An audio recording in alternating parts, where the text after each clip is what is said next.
Hi, everybody, and welcome to the Gamer Chick RPG podcast.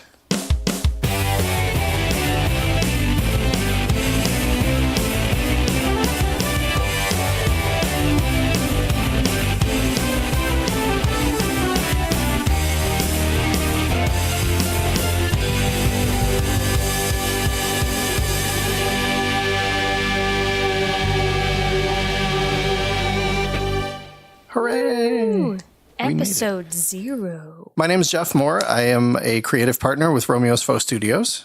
And I'm Sarah Moore. I am the other creative partner with Romeo's Faux Studios. You probably know us from the Gamer Chick web series, which Sarah's going to talk about in a little bit, in case you don't. But what we're going to do with this podcast is we've been sort of behind the scenes working on a version of the RPG that the characters in the show play. And that's what this is going to be. We're going to play it and share it with you, the world. And you're going to listen to it. Maybe. Hopefully. Yeah, I guess we'll see. It's going to be amazing. So, if you are unfamiliar with the Gamer Chick show, it follows Gia and her gaming group, both at the table in real life and inside the fantasy world of the game itself that they play, which is called Free, F-R-E, Fairy, Ranger, Elf. And they sort of, the storylines kind of mirror each other in that Gia sees herself in the game how she would like to see herself in real life, like really empowered and in control, and things don't always work that way in the real world. So she kind of lives out how she would like to be in this other place, which I think is what happens to kind of a lot of us if we play RPGs. So, yeah. So, FRE Free is a tabletop pencil and paper and dice kind of RPG. For our intents and purposes, we're just going to keep calling it the Gamer Chick RPG, at least for this show. Right. But if we ever use that term, that's what that means. Correct. The world that we're going to be playing in for this RPG is a high fantasy setting. So there are, as I mentioned before, fairies and rangers and elves. There's magic. There's not technology. Like, you're not going to run into somebody using a cell phone. We don't have modern weaponry like guns. People use swords or bows if they do not use magic. The three playable races are your fairies and your rangers, which are the human equivalent, and your elves. So fairies and elves can use magic, and humans cannot. And there's a bit of upheaval between the three main races. Not all of them want to be friends with each other. Our particular group is some of each. We have a fairly even mix. I think it's probably fair to maybe talk about why, like, what their organization is trying to do. And even the fact that it is an organization, I think, is important. And we don't really go into that in the show, I think. We don't really get into it as much as I would like, but we don't get into anything as much as I would like. Sure. So our heroes are all part of an organization called Free, F-R-E-E, which is Fairies, Rangers, Elves, Enlightenment. And it's really sort of a rebellion, I guess, trying to unite all of the friends into a single people instead of keeping everybody at each other's throats. And I think one of the interesting ways that we've sort of framed that in our conversations, at least, about this, is that they're not necessarily fully like peacekeepers necessarily. They're almost like a guerrilla army that will do, like peace missions, and they'll bring food to villages that have been ravaged by the conflict. But they'll also conduct strikes as like a special forces unit, or they will cut off supply lines where appropriate to kind of disrupt the war efforts in an effort to sort of get the war to stop. Right. I think that's particularly interesting that they're about peace, but there's a lot of room for flexibility for like, I abhor violence or I love violence, but I don't want the whole continent to be warring. Right. I love violence, but let's focus it towards something that's going to be useful for everyone. Yeah. It's a gray area, really. Yeah, it is. Which is good. I think that gives you a lot more opportunities for interesting role playing, for sure. Absolutely. I think games that are sort of black and white in that way are way less interesting. So if the context is there to keep it sort of fluid in that way, more morally, that makes the decisions you make more effective and more interesting. Speaking of which, do you want to talk about how the game itself works? Yeah, sure. Obviously, there is no shortage of tabletop role-playing games out there It's true. to choose from. I'm looking at the shelf behind you. We have quite a few books. There are a lot there. And honestly, we could have done this with a lot of them. That's true. There was a time where we considered sort of building something from scratch. That didn't seem like the right move. Like, why would we reinvent the wheel? There's so many systems already. We needed something that was going to be sort of light and agile, right? We need a simple system that allows us to play some more interesting characters and let the role-playing sort of dictate the direction of the game rather than like the roll of the dice. Yes, we need some sort of chance mechanic, but they all have that, right? Correct. So the one that we landed on was the PIP core system by Third Eye Games. Eloy has been working on PIP games for a while. He wrote the system. And he's a friend of the show. He is a friend of the show. And we love him. We do. We do. We love you, Eloy. But one of the first games that we came across this system in was a game that they put out called Mermaid Adventures. And it's designed specifically for kids to get kids hooked into the idea of role-playing and making decisions. And sometimes they work, sometimes they don't. And it's sort of a low-stakes environment that's easy to understand. And we realized that the type of storytelling that we wanted to do in our game was very much that. We wanted a simple system that doesn't get in the way, that lets you tell the story you want, and it allows you to just kind of go. And there are enough rules that there's like a framework to build on, but it's not like you have to consult a modifier table for 30 things every time you want to make a decision. That's not the game we want to play. So even though this is kind of, the system itself is sort of geared toward getting younger players into tabletop games, and I think it's very effective at that, the big perk for us is that it's easy to learn. So you can sit down at the table right now and just go, right? Yes. There are a couple tweaks we've had to make, which I'll go into in a couple minutes, but generally the game, it uses all six-sided dice. So it's all D6s. It uses two different ones. You have white dice and black dice. That's how they're called out in the book. But honestly, it doesn't really matter what the two colors are as long as you can tell one from the other. You need to be able to tell them apart because one pool of dice represents your skill and ability, and the other pool of dice represents the obstacle that you're trying to overcome.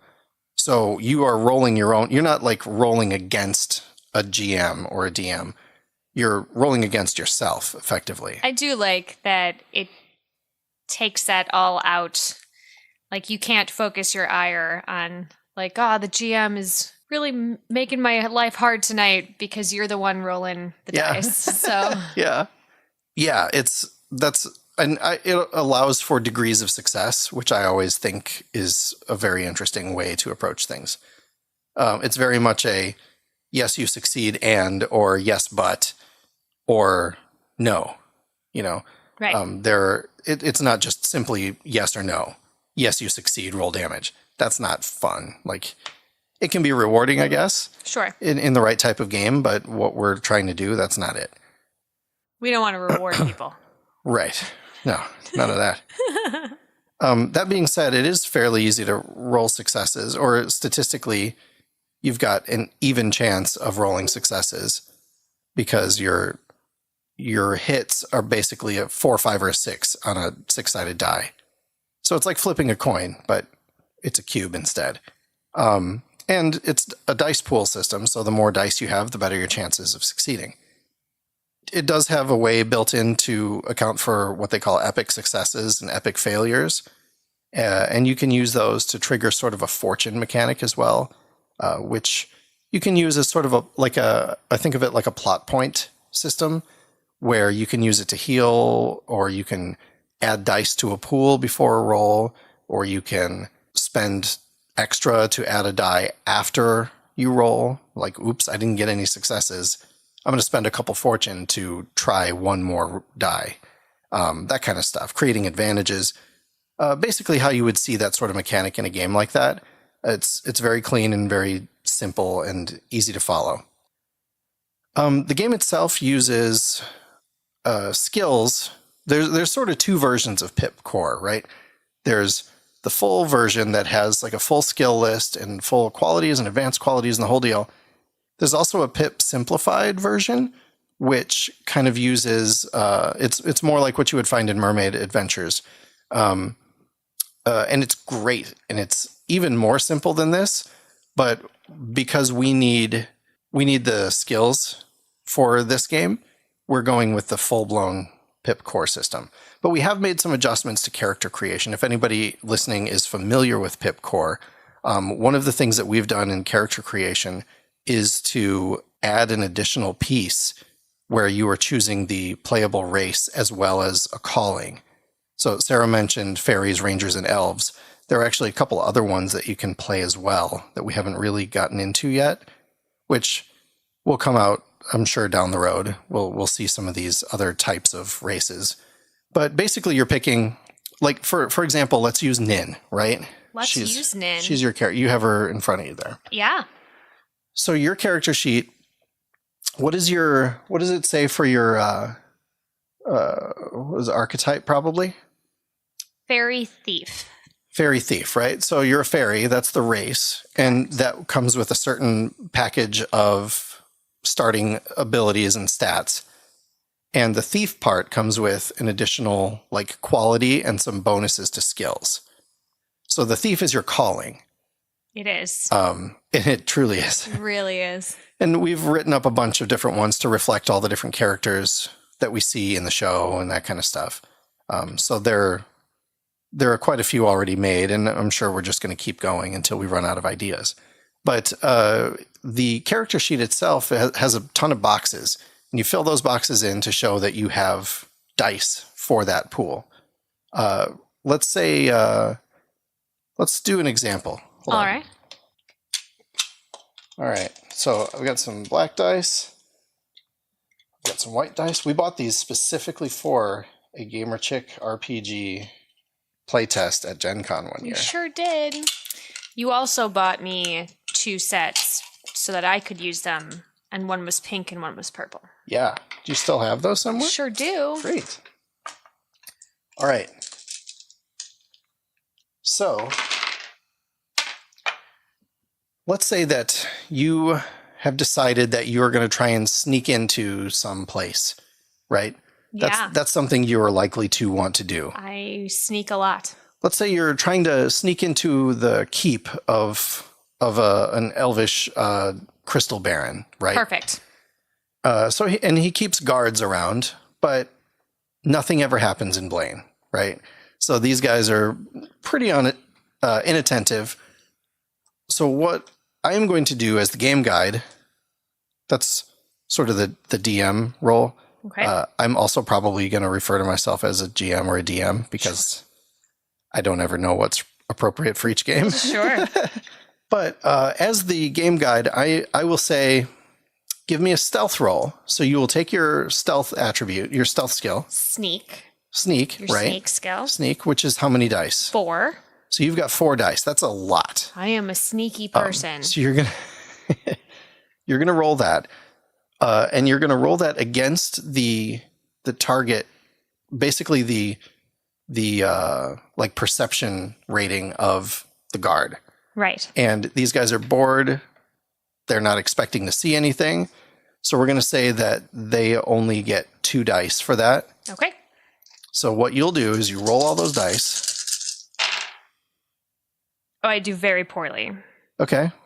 How many 4s, 5s, or 6s did you get on each set? I have no 4, 5s, or 6s for my white dice. Okay. And I have 1 6 for my black dice. Okay. So they totally see me. So that means that you fail in your sneak check, but it's not an epic failure That's good. because the dice the black dice did not exceed the black successes did not exceed the others by 3 or more. That's good. It is good. In this case, this is a straight up like they see you. That's an easy one. Just see me. Now this is an opportunity where you might go, you know what? I've got 3 fortune on my sheet. Mm-hmm. I'm going to spend 2 of those to roll 1 more white die and see what happens. So you rolled a 2, which adds nothing to it. So now you're out those 2 fortune. You're pushing your luck, and it's just not turning into anything. I ran into a potted plant, and I knocked it over. Yeah. And it landed in front of the guards. And you got the boots that he had been so busily polishing, got them all dirty. I made a mess. Yeah, for sure. And then, everything goes from there. Now, let's say that a fight breaks out. Oh. So Oh dear.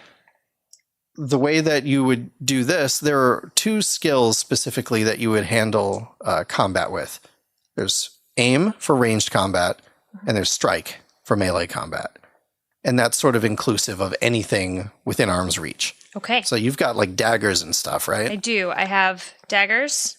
So let's say that the guard saw you, right? We know that. Whoops. So he's still a 2-die guard. Okay. But we're going to give 1 more black die to that pool. Oh, because he saw me. Because he's now knows I'm aware and there. he's ready. So let's say you're attacking, right? So you're going to use your strike skill, but you also get to add the weapon rating of any weapon you're using as dice to your pool. Oh. So it should say like a WR. Yeah. And then So a my number? dagger's weapon rating is 2. Okay, so you'll add 2 more dice. And And my then- strike is 3, so I will roll 5 white and 3 black. Mm-hmm. It's a lot of dice. It is. Woo! It is exactly even. I rolled 3 Okay. successes and 3 on each on the white and 3 successes on the black. So this is a great opportunity to talk about yes, but. Yes, but And there are ways that you track damage and everything, and we'll address that when we're doing it on the show. okay. But in terms of like meeting the target number, you will succeed, but you may succeed, but it's not like an unequivocal success. Okay. Generally, you're looking for 1 net success to equal. On one side. Yeah. So technically, just straight up tying like that wouldn't result in a success. But narratively, I prefer to play this out. And honestly, I don't know that this is part of the PIP core system or not, but I prefer to give the player an opportunity to go, yes, you can succeed in this instance, but some bad consequence is going to come of this. I think that's a little bit more interesting, and it kind of forces the players to push a little harder. Like, I'm going to make these decisions that I know are bad for me, character-wise, because it's going to move the story along, and it'll make the whole thing more interesting for everybody. Sure. Throw yourself into it. Exactly. So that's kind of the tone that we're looking for. It's not really designed to be like a hard fantasy simulation, for sure. Yeah. We're just looking to have a good time. We play with a bunch of goofballs, so sort of a lighthearted tone is what we're looking at. And this system gives us the flexibility to mechanically do interesting things while also letting us maintain kind of a fun tone. But you can absolutely go more serious with it For sure. if you want to. We're probably not going to. No.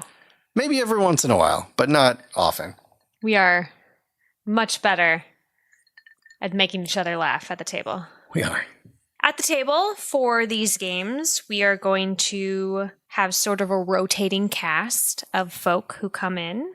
We'll cycle through as many of our core cast members from the show as possible. Some Cycle through. some are farther away than others, but we're hoping to have people come in and sit in on a game or two, as well as other people who are maybe had a smaller role on the show, and just other folk that we know who are avid gamers and who have a good time with it. And so they'll come through. We'll have at least one cast member at the table. Yes. Every time. It might be me. Might be you. But we'll have at least one. And the episodes are probably going to be about 30 minutes long.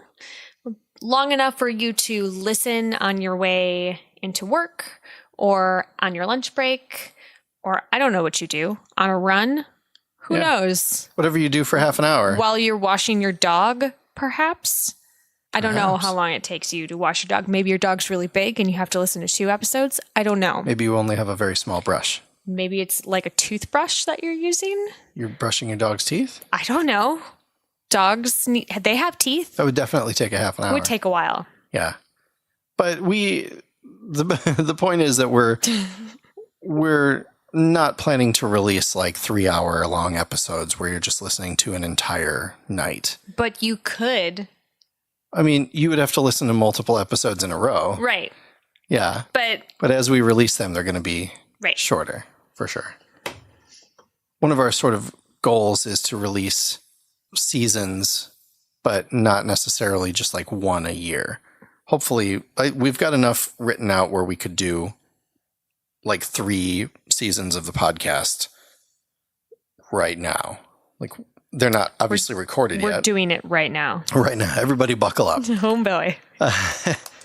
But there's enough content already written that we could play those games and release them, cut them up and release them, and we'd have plenty of content to last us until forever. This is sort of... Forever. 2018 is the year of Gamer Chick. You heard it here first, folks. That's right. Next time you go to a Chinese restaurant and you look at the placemat, you're going to see the little Gamer Chick logo on one of the dice. 2018. It's going to be good. Yeah. So you're obviously listening to this, so you found the podcast.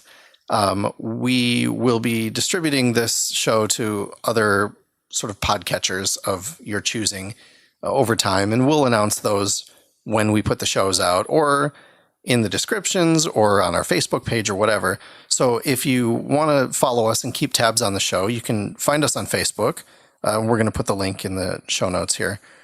You can also find us on Twitter at GamerChickShow, and we're going to get the word out as much as we can, and if you have ideas for the show, or if you want to be involved in some way, please look us up and just contact us through the page on Facebook is the easiest way, but you can also get us on Twitter.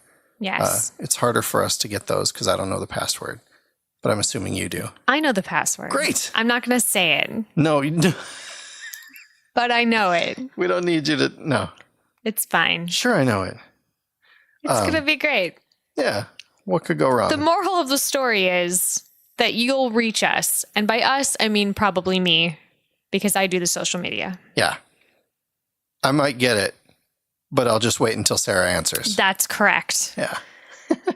Well, I'm excited. This is going to be fun. Yeah, it's going to be super fun. I'm looking forward to it. We're hoping to meet soon to record our first session, which will be chopped up Frankenstein style. And You read a different version of that story than I did. You read it backwards, I think. well, it's less sad. It ends with a cart rolling backwards up a hill. If you read it from the end backwards, then it's like he didn't. Yes. It's about a guy losing a castle, I think. Actually, I'm thinking of Young Frankenstein. So I actually don't know what Frankenstein's about, apparently. Great. This is a good talk we've had. We shouldn't do a Gamer Chick game based on Frankenstein. Maybe I'll Coen Brothers it, and I don't want to now. It'll be Frankenstein without me having any knowledge of the source material. That's perfect. It'll be our version. our Oh Brother Where Art Thou? Chickenstein. Oh. That's so dumb.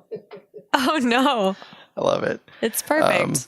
Yeah, well, I'm excited. This is going to be a lot of fun. The cast and crew and other gamers that we've talked about, We've talked about them extensively. the other folks that we've talked to about being involved are also very excited and they can't wait to get going. So, yeah, just keep an ear out and we'll be there. Listen. Do you smell something? No human would stack books this way. That's right. Thank you so much for listening to all of our insane ramblings. And we will see you next time. Bye. We can't see you. These are microphones.